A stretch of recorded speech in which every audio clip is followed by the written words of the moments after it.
Hello, everyone. Welcome. Welcome, everyone. So if you are tuning in and you can see us and hear us, we always like to start the webinar just by asking you to write into the chat and let us know that your visuals and your sound are working. So if you could just type into the chat and let us know if you can see and hear us, that would be really helpful. Thank you so much. Thank you. Thank you. All good from Brooklyn. Amazing. Well, that leads me to my next question, which is, where are you all tuning in from? Right now, Joanne and I were in Rhode Island. So the weather's actually pretty nice here. Oh, Chicago, Cincinnati, Toronto, the Bronx, India, Mexico. This is amazing. Wow. The Netherlands, Virginia, Princeton. Wow. Yeah, we were just talking about how amazing it is that students truly come from all over the world to RISD. And yeah, Zimbabwe. This is great. Thank you for typing in. Yeah, one of the greatest privileges of being able to talk to you all virtually is that we really do have people from around the world tuning in, and it's great to connect with all of you on this level whilst even being around the world. So thank you for sharing where you're tuning in from. So yeah, I think we have a lot of information to share with you. So I think we can start to move along and get started with the presentation. Welcome everyone. This is our first Open RISD event of the season, and we're really excited to have you all here. I do want to start out with quick intros. My name is Kara Skolnick. I'm an admissions officer here at Rhode Island School of Design, RISD for short. And I'm also an alumni. I graduated in 2015 from the illustration department. I am thrilled to introduce you to our Dean of Experimental and Foundation Studies, Joanne Stryker. And today, Joanne will share information about experimental and foundation studies at RISD, including how the program really prepares students for the rest of their undergraduate careers. So I'm going to pass it over to you, Joanne, to introduce yourself. Okay, thanks, Kara.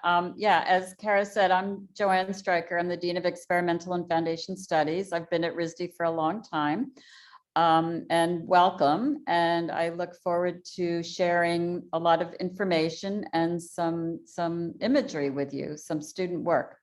So yeah, so welcome and thanks for being here.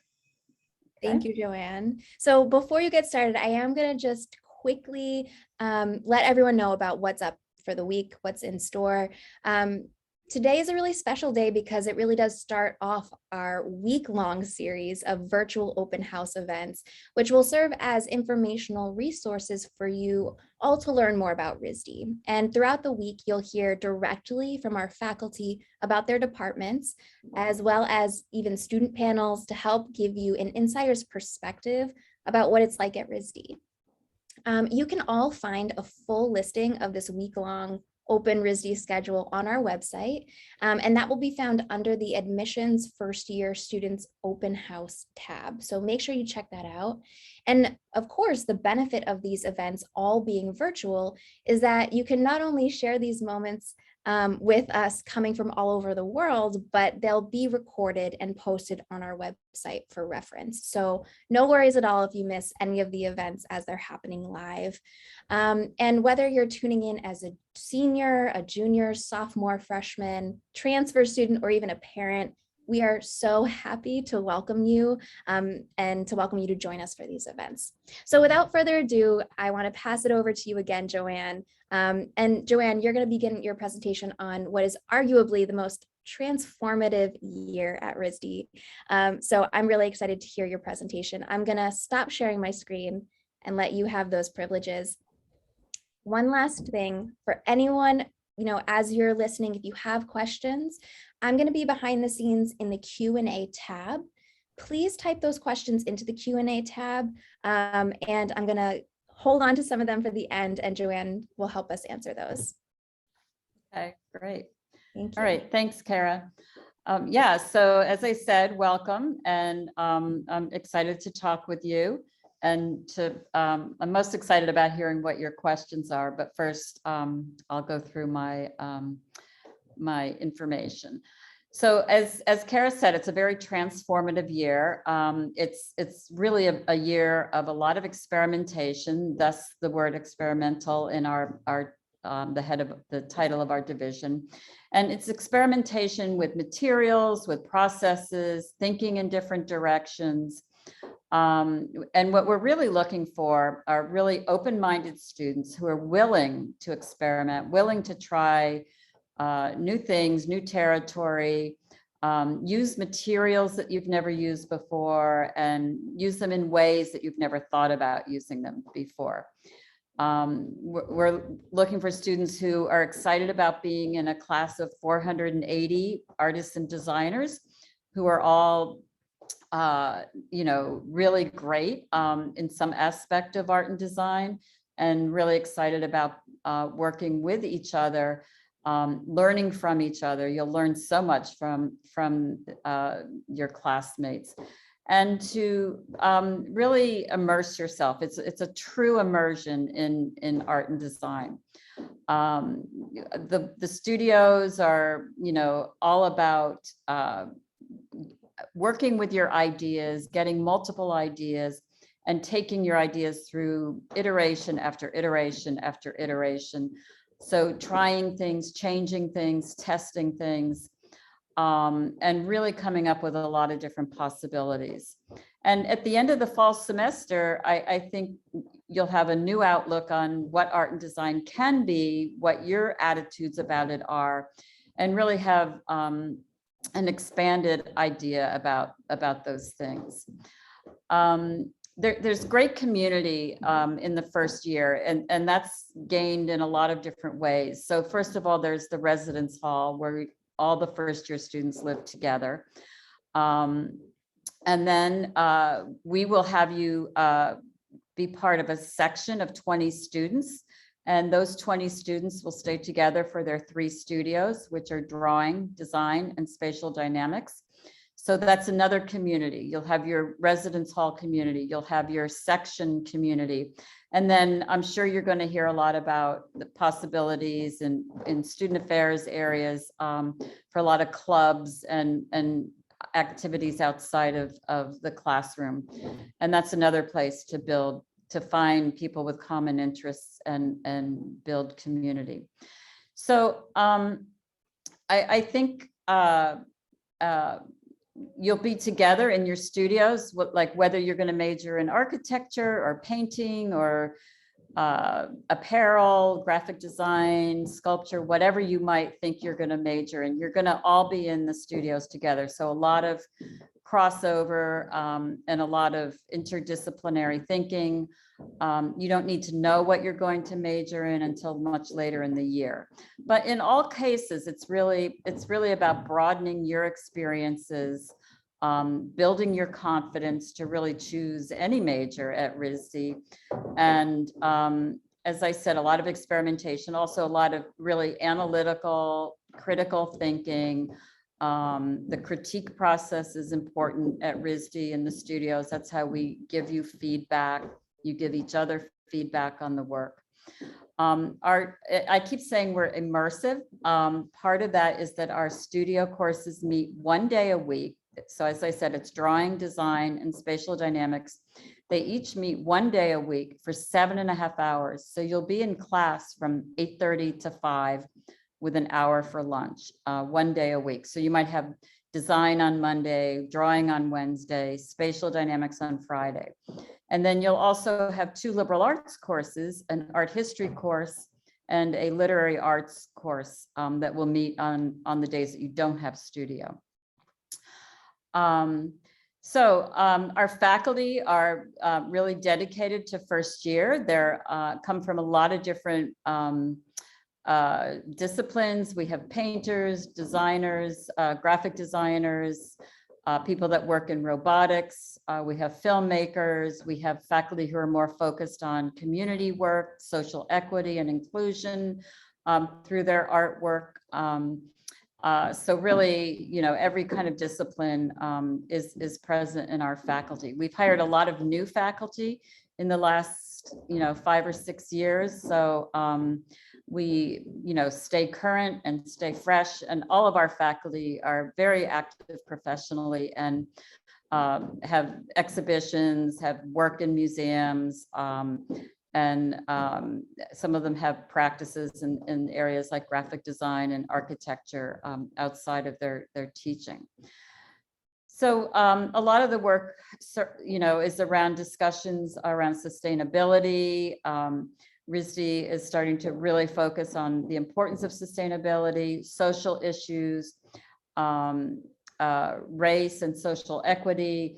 All of these things will come out in the discussions in the classroom. Now, I mentioned the faculty. You'll have 6 different studio faculty in the year. So in the fall, you'll have those 3 studios that I mentioned. And then in the spring, you'll have a more advanced version of those 3 studios. So you'll have 6 different faculty. And these faculty don't all think alike. And we want you to understand very clearly that there's not one way to approach art and design. There are many, many ways.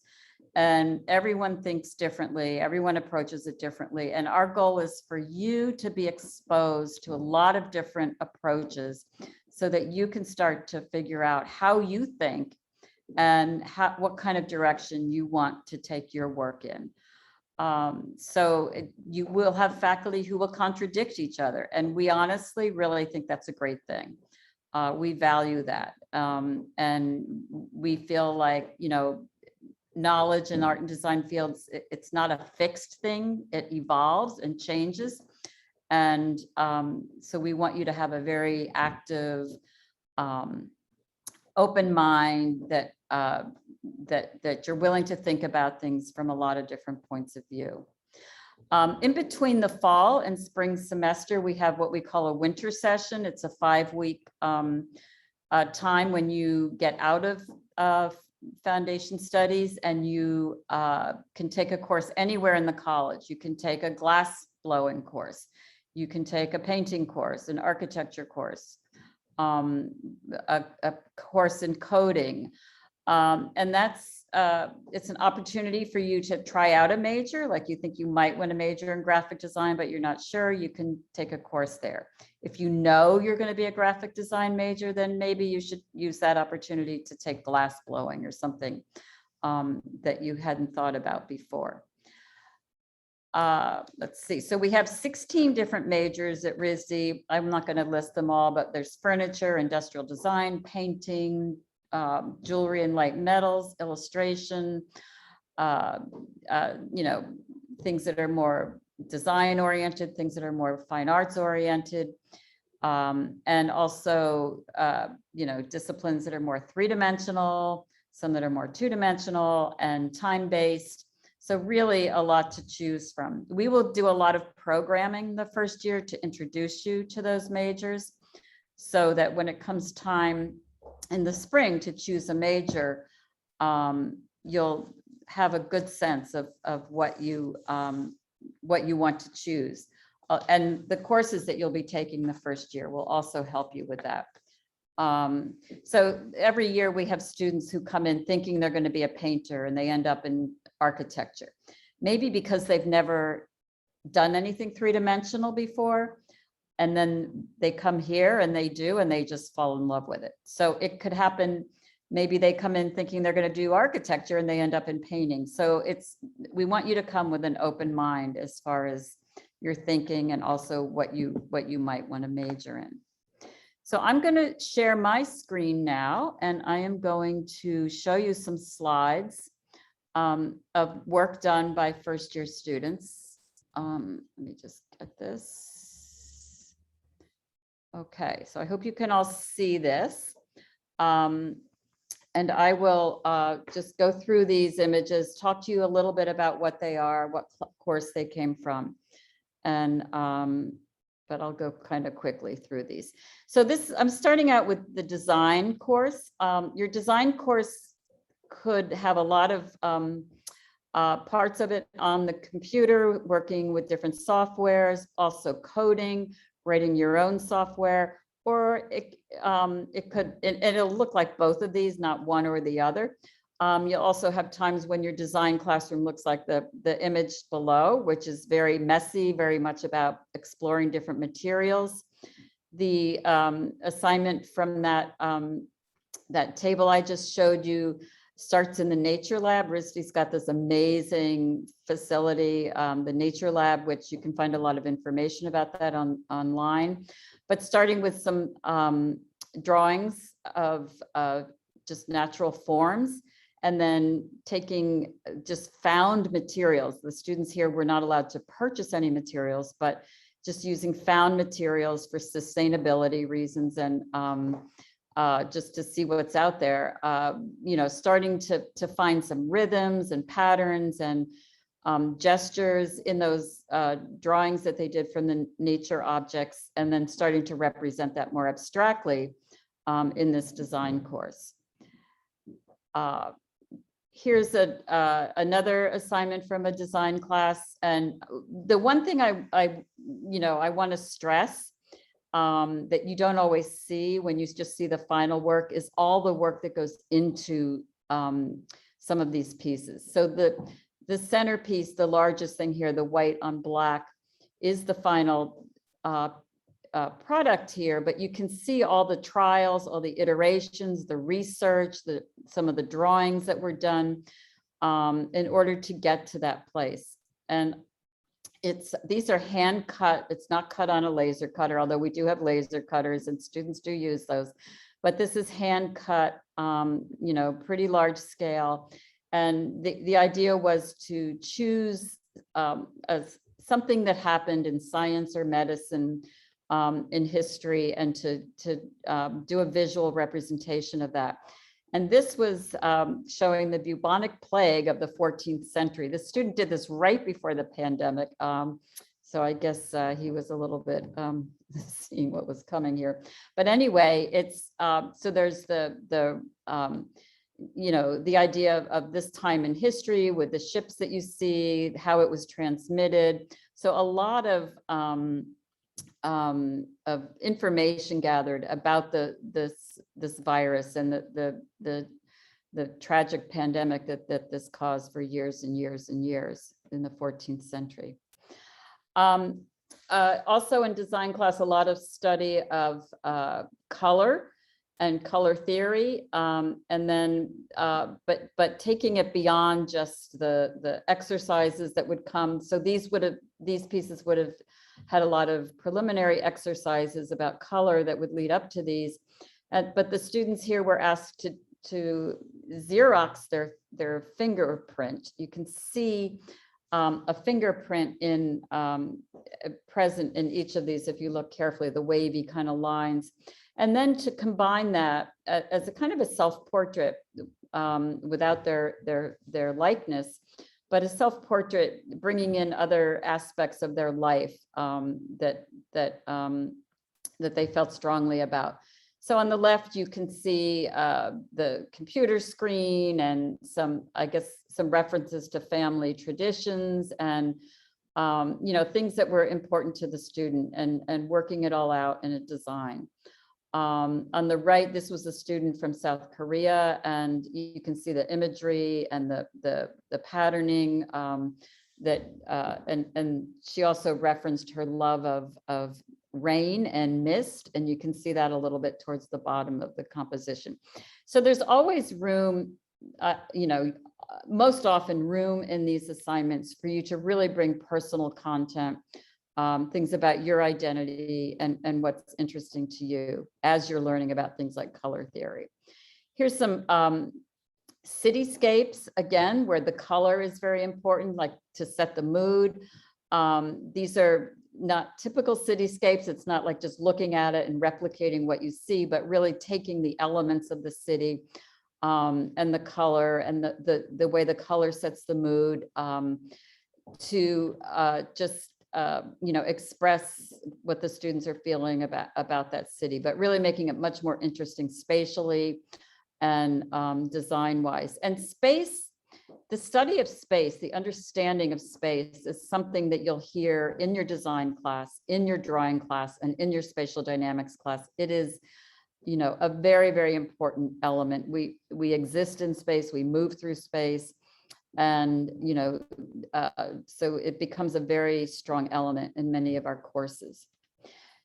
This is also from a design course, so you can see this is a very different approach. And here the students are writing code, and these are what the faculty calls generative drawings. So the students develop code and develop these drawings, and these are fixed drawings. The system kind of generates these once the student writes the code, and then lets the system be what they call computational automation takes place. In this, this is another one from that same series, that same assignment. This is a clock. Again, the students write the code, and you can see the colors are changing. The background color is changing. The bottom row are seconds, the middle row are minutes, the top row are hours, and you can actually tell the time by where the colors that are most prominent in the image. But the whole image and the changing of color is the result of a student, you know, designing this and writing the code to make this happen. Okay, I'm going to switch to drawing here. Drawing, there's a lot of observational drawing. You know, these would be typical, a lot of study of light and shadow and how that describes form. Also line, and using line to describe form, to describe an object, really using line as a way to understand the world. I mean, drawing to understand the world is a large part of what we do in our drawing classes. It's important, you know, whether you're going to major in architecture, industrial design, illustration, apparel, the human figure is important because designers design for humans, and painters and illustrators, you know, use a lot of human imagery. So we do study the gesture. These are quick studies looking at gesture, balance, proportion. So, you know, these are probably 10-minute studies that you might be doing over and over again in your drawing class.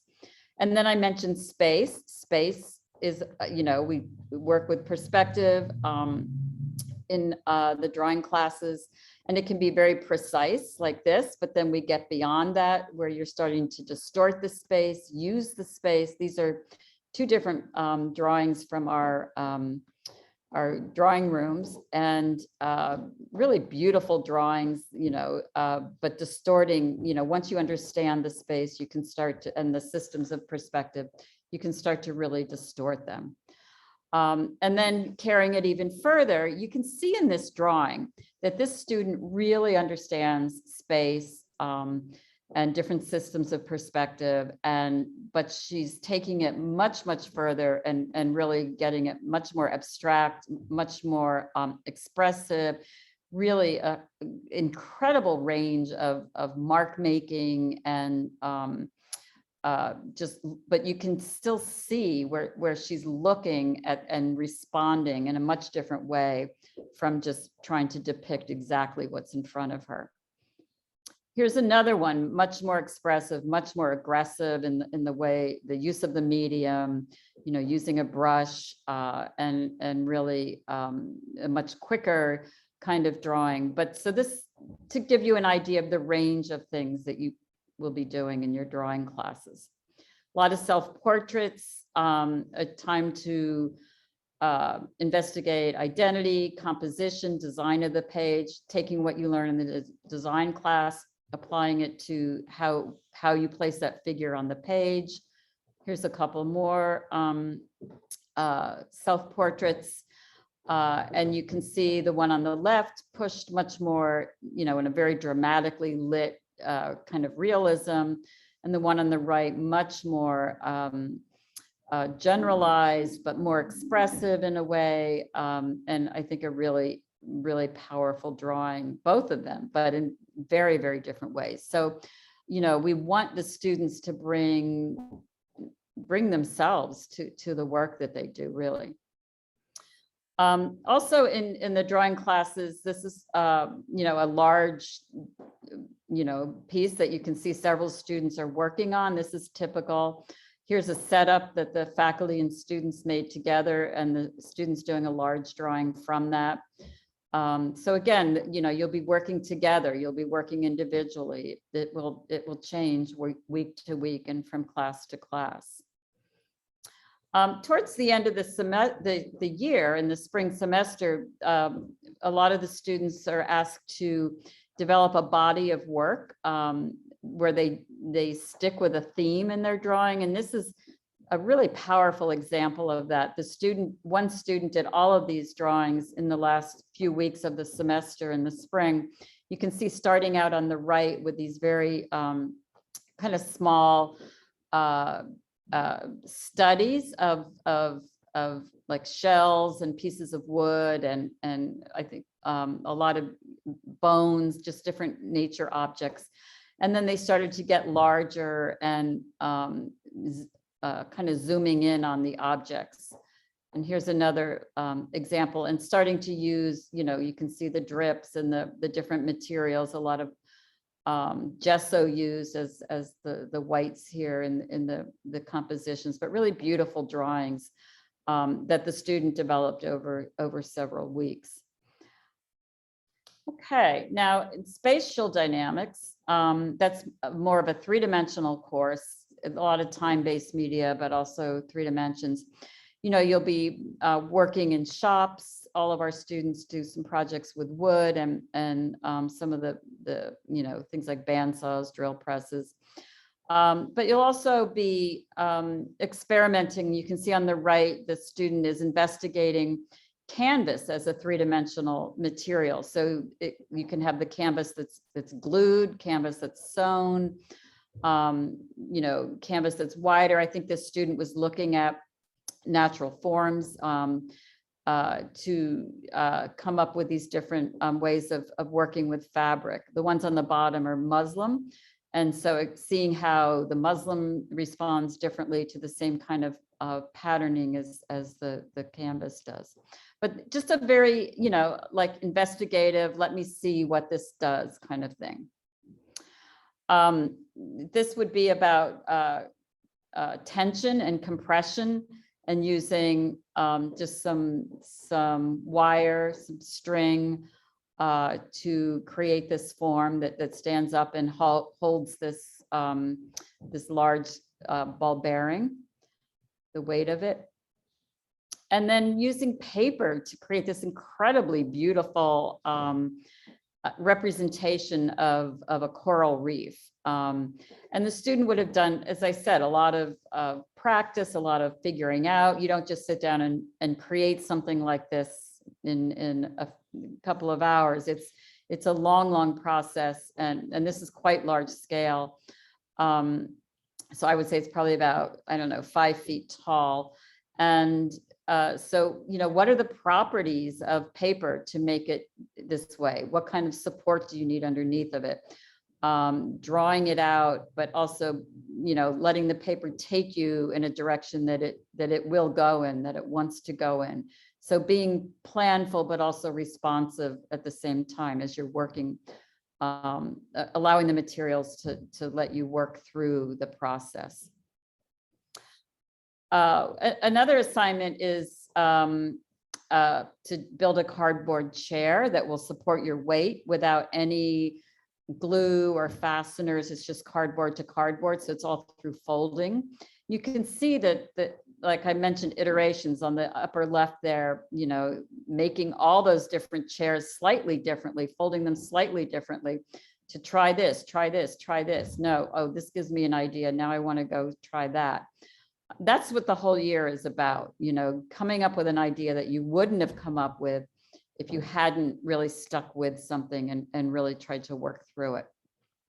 On the bottom, you see some of the drawings that are done and then that instructs the folding. So quite a complex process several weeks working on this to come to the final cardboard chair projects here. And the idea is, a great design, but that's structurally sound and holds your weight. This is a kind of beautiful thing, again, made of paper, but you can see the paper here is used so much differently from the coral reef thing I showed you. And on the right is and it's a light, it's a lamp basically, but it's paper. And the one on the right, it's compressed, it's closed. The one on the left, you just pull out these circular things and it extends out. So it collapses and pulls out. Really a very sophisticated design and structuring of this. This is the way the light projects onto the wall then. Costuming, I don't know that that's the right word, but wearable art is probably more apt. In this case, the student was asked to build something that they could actually wear, but then folds down. You can see in the upper right, this wearable art is folded down into a very compact little package. So it's so expansive. So you can just imagine the planning, the testing of materials, the iterations of trying different things to make this work as the student is modeling it, performing with it, and then but having to the constraint of having to have it fold down into a very small package there. This is something, it could be from the same assignment. The student is kind of doing a performance with their wearable art. So much looser, much maybe it's still planning because you can see how it's all woven together and the colors worked out, but very much about the action and the gesture and the performance of this piece. And then this is the last assignment I'll show you. This is, I don't know, this is one of my favorites, but the students are asked to design and build a object that will pick up an egg, crack an egg, and beat the egg without anyone touching the egg. So you have to take the egg from the tabletop, pick it up, crack it, and beat it without touching it at all. So students come up, it's a lot of drawing, a lot of preliminary drawings, and mock-ups of different versions of these, and then they end up building them in wood and demonstrating them then at their final crit. Here's another one that's quite beautiful just in and of itself. Here's, seeing if it works. Here's a couple more of them. And some more. You can see how they're so incredibly different, but they're all designed for the same purpose. Okay, so that's, those are the images. Now, if I can find my cursor to stop the share. Okay, so I think it's time we can take some questions.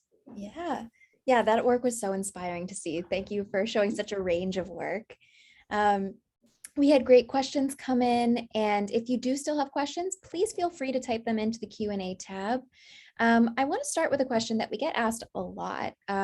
What role do digital arts play in programs at RISD, and in particular the EFS year? Yeah, so I think, they're everywhere. So you might have a course where you're actually doing some coding and like I showed you with that clock or those generative drawings.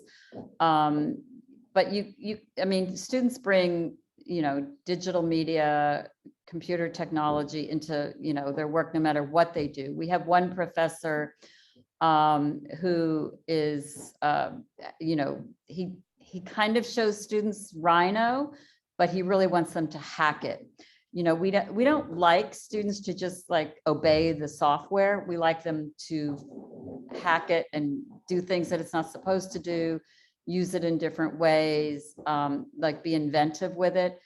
And so, it's really present, probably not in the drawing class so much, but in the design and the spatial classes. So even with the digital tools, students are asked to kind of break it apart and then put it back together in their own way. Sure. Yeah. All right, so we have a student here asking, just for clarification, during the first year, would they be experimenting with different types of styles of art and design? And they're also wondering what required classes are incorporated in that first year beyond art classes. Okay, so it's drawing, design, and spatial dynamics, and you do that for 2 semesters, and then you take 4 liberal arts courses, 2 in the fall. It's Art History 101 and Literary Arts and Studies 101. So the art history is an art history lecture course, and the literary arts is basically a writing course. And then in the spring, like I said, you take the 3 studios, again, a more advanced version, and you take the Art History 102, which again is the lecture course. And then you take what we call HIPS, HPSS, and it's a department of history, philosophy, and social sciences. So it might be a course in psychology, it could be a course in some kind of a history course, it could be, there's a lot of things that could be. It's not a single lecture course the way the art history is. Absolutely. And to speak more about the different types of tools or different types of art that you'll be making, we have students asking about 2D versus 3D animation courses. Will students have the chance to work on animation in some of these classes?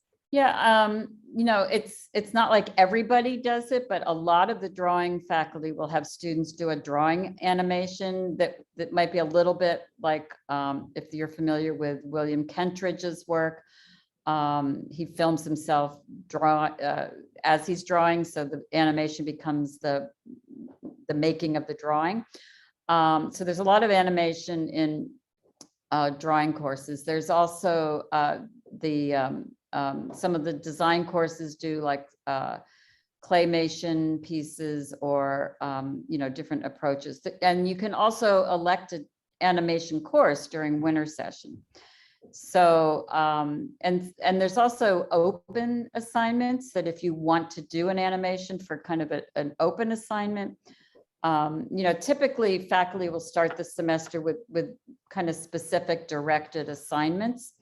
And then they'll say, okay, this assignment, there would be some parameters, some limits to it, but there's a lot of freedom to do it in a material that you might want to do. So so there would be opportunities to do that.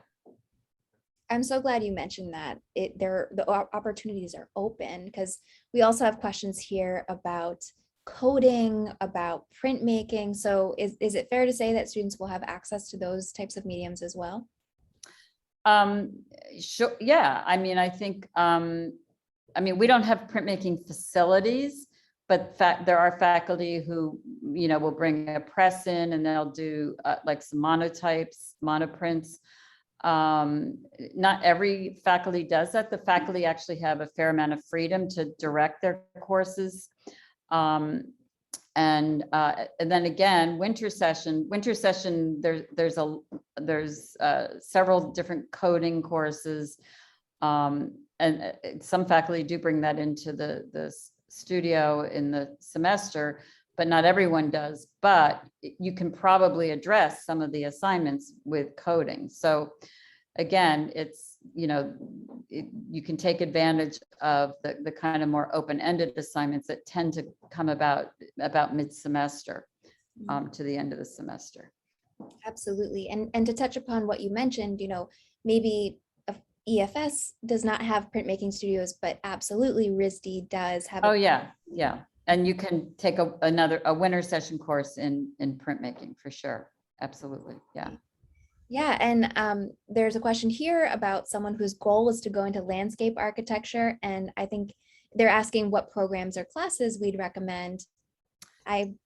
So RISD does not have an undergraduate program in landscape architecture. The landscape architecture program at RISD is a graduate program, but it's I know landscape architects who have majored in, something else, like it could be architecture, it could be industrial design, it could be, I think it could be a number of courses and then get a master's degree in landscape. And I think that's the more typical route. I don't know if there are schools with undergraduate programs in landscape architecture. But certainly winter session would be a great time to kind of Yeah. Okay, and speaking of winter session, is winter session required for all students? And is it every year? It is required, and it is required for all 4 years. It is a time, although we didn't do this last year and we're not doing it this year, it's a time when RISD has several travel courses. So people have taken courses to Japan, to various places in Europe, in places in Africa, South America. So it's a great, time to travel, maybe one of those years. It's also a time that some of the upper level students do internships. That wouldn't happen the first year, but yeah. So we're hoping to get back to the travel courses next year for sure. We hope, knock on wood. But it's a time to experiment and to really, move around the college. Yeah. Yeah. And, it's such a special time for freshmen, as you mentioned, because they can try out a major or 2 majors before declaring it. So it's not only a fun time, but it's kind of a crucial time for a lot of. Yeah. No, it's really important for first-year students. Absolutely. Yeah. So we have someone here who, I love this question because you can tell by this question how excited they are for EFS. They're saying, is there a limit to how many different courses we can take during EFS? Well, yeah, yes. There is. You take the courses. Really the course that you get to choose is the winter session courses. So, and there's some freedom to choose liberal arts in the spring, but other than that, we put you into these courses that are required. So it's really a year of required courses, except for the winter session. But you can't take more courses. And honestly, you wouldn't have time because the workload can be, pretty intense. Doing 3 different studios at the same time is a lot because you're in class a lot of hours. 7.5 hours, 3 times a week. And then you have work outside of class. Absolutely, for sure. Yeah.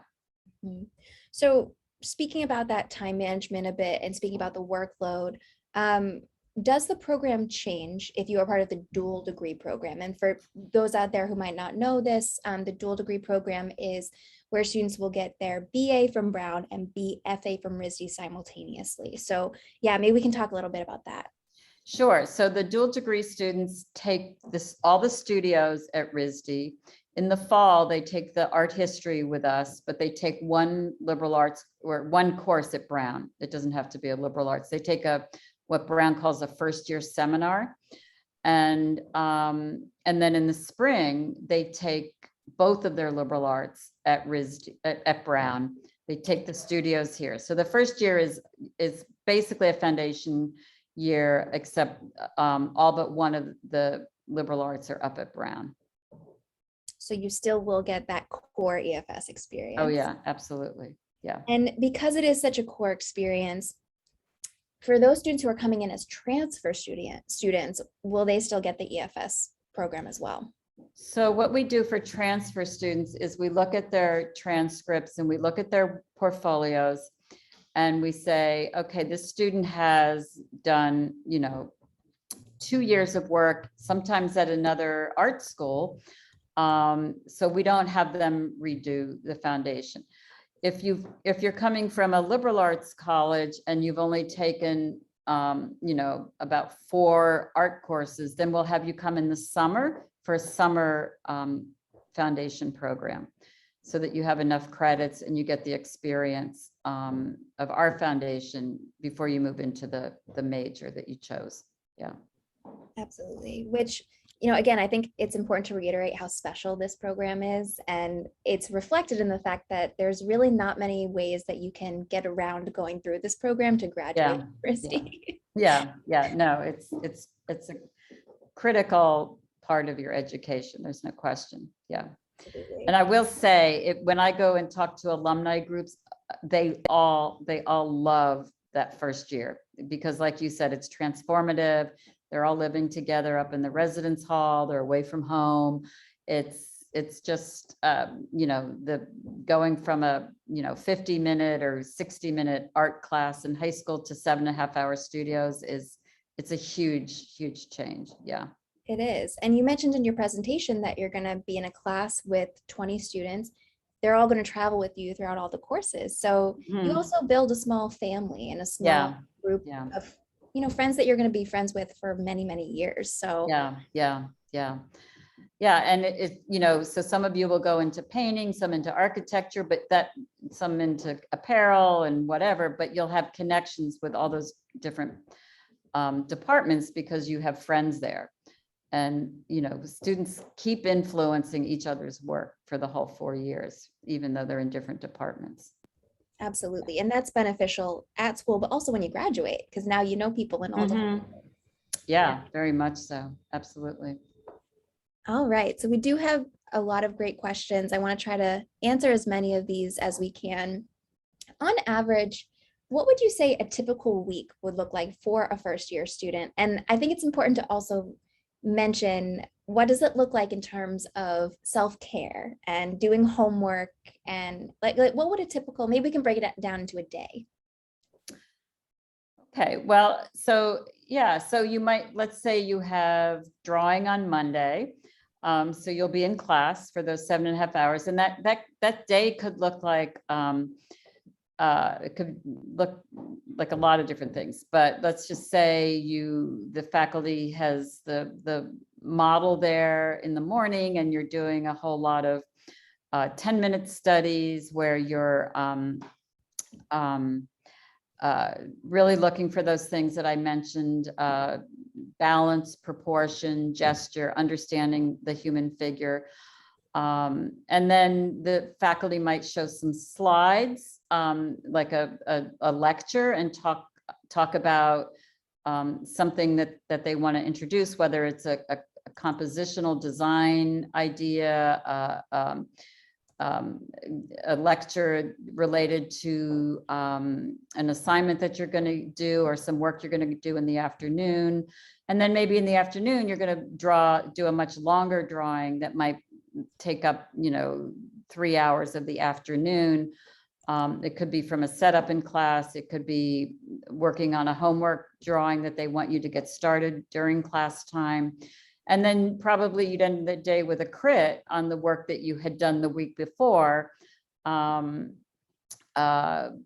discuss and get feedback on that. We also have, sometimes someone from a liberal arts area will come in and do, for instance, this semester, we have someone who has studied the history of some of the RISD buildings and Providence very closely. They might come in and do a talk about the history of Providence, and then that would lead into an assignment. Then the next day, maybe you have your liberal arts. So you would have an hour and a half, writing course, and then the art history lecture, but the rest of the day would be open, and you would, have some time to work on your studio work. So self-care is very important. And getting, a good night's sleep. Sometimes first-year students, they like to stay up all night. But our students really work hard. They love what they're doing, and they really want to do well, and they do work very, very hard. But it's kind of a group, you know, almost part of the community that exists here. Absolutely. Yeah. And I think the best advice I got was from another student for time management was for that self-care to actually schedule it in for yourself. Yeah. Because it's exactly true what you're saying, where students here are so passionate and really enjoy what they're doing. It's Yeah. so easy for it to take up an entire day because it's fun, but it's important to. Yeah, no, I mean, sometimes I meet with students and you know, I say, you need to go up to Brown to the sports facilities, which we have access to, and just, you know, work out. I mean, just, or you know, run around the block 5 times and, you know, just get some exercise and, you know, take care of yourself for sure. Yeah. Definitely to get those deep breaths in and let Yeah. out energy. Yeah. Sure. Yeah. Well, that's good advice. So speaking about all of this, we have a question. Can you describe the studio culture at RISD? And then they go on to ask, is it 24/7? Do first year students get their own studio space within their section? Okay, so no, first year students do not get home space. But there are a lot of what we call work rooms in the residence hall. And there's a new residence hall and they just redid one of the larger residence halls and built into those, designed into them, very large, really nice workspace. You can come to the studios at night and work, they're open. And so first year students have access to them. There aren't any other activities going on there, or there aren't any evening classes. We have our shop, we have a central shop that's open at night with one of our technicians there and some student monitors. So you have access to the wood shop and the laser cutters and the 3D printers and that kind of technology.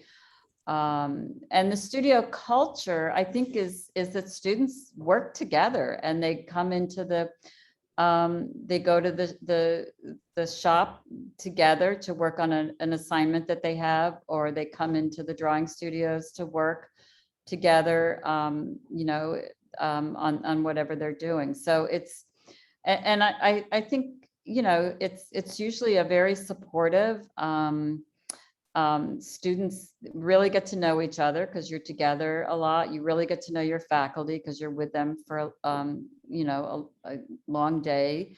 And it's a very supportive kind of atmosphere. And students, I mean, there's nothing faculty love more than to see a student, you know, make a breakthrough in their work, and someone who maybe hasn't drawn that much. Like maybe they're going to major in photography and they really haven't drawn that much, but once they start to draw, they really, really blossom in that class. And it's really rewarding to see that. And other students really encourage that too, that kind of growth. Yeah. Yeah, it definitely is a community where we're all in it together, it feels like. Yeah. So we're nearing the end. I have 2 questions here, or actually one more question here that I really want to make sure we answer. And if you have any last minute questions, please make sure to get them in. But are there any expected softwares, maybe for interior design or any other major, that might be expected of students to know before entering EFS? No, not really. I mean, if you have the opportunity, you could explore, you know, the Adobe Suite and some Rhino. What happens is, you know, we do want you to come with a laptop. That can be, you know, a lot of different things. It doesn't have to be brand new or the highest end. RISD will give you the software that they have a package that they give to all students. And then you wouldn't be asked to buy any further software, but you might be asked to use like a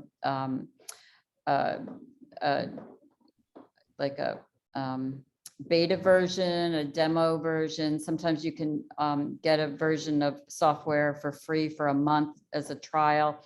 And so faculty might take advantage of that. But there's nothing that you have to know, but if you're, you know, it wouldn't hurt to fool around with some of the more typical ones.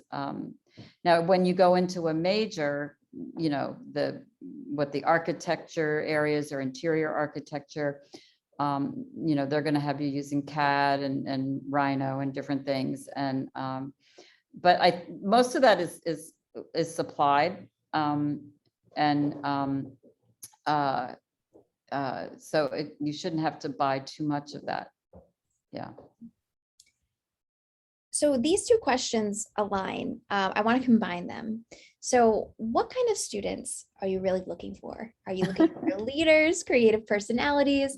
And I'm going to combine it with another question asking, what are the most successful personalities that can be, in the EFS year? Yeah, I mean, I think it can be so many different things. You know, we have students who are really natural leaders and they stand out and they really want to talk in the crits, and we have very quiet students, and it really depends. But I think, you know, the whole range can be very successful here, and successful when you get out of RISD, because you know, the art and design world is a big world where, you know, some people end up working in a studio by themselves and that's what they want to do. But then others are going to be community leaders, and they want to, you know, go back to the city where they grew up, and they want to make opportunities for other people there. And so that might be a little more of an outgoing kind of leader person, but I think it really depends. But I also think students really change once they get here. They get very much more confident and about their abilities and their skills as they build their skills. And so I think it's hard to predict what you'll be when you get here. And that will probably change. We hope you're very open to that kind of change. But I wouldn't say that, you know, it's the outgoing leader that's the most successful. You know, it could be, but a lot of other kind of people can also be very successful. So, yeah, so that's a question, you know, it's a hard one to answer. It is. And there's some beauty in the fact of not knowing. There's no one type of person that comes to RISD and succeeds. That's the beauty of RISD. It's people from all different backgrounds who have all different experiences to bring to the table. So I think you said it very well. Yeah. So we did successfully answer all questions that came in. And I want to thank everyone who asked all these great questions and who attended today. We started out listing a handful of places that you're all tuning in from, and you really are from all over the world. So thank you for coming from different time zones, different locations, all of that. Joanne, thank you to you for providing such important information and inspiring pieces to look at and information to look forward to in the future. For those of you who are interested in participating in our future Open RISD events throughout the week, again, you can find those on our website under our Open House tab under the admissions section on our website. And yeah, if you need to reach us, you can reach us at admissions@risd.edu. And our website is risd.edu, so really easy to remember. But yeah, any final words of wisdom, Joanne? No, I just want to say thanks for coming, and we hope you apply, and maybe we'll see you this next September. So yeah. Yes. So, yeah. Thank you so much. All right. Well, I'll see you all again soon. Thank you so much. All right. Thanks, Kara. Bye. Bye.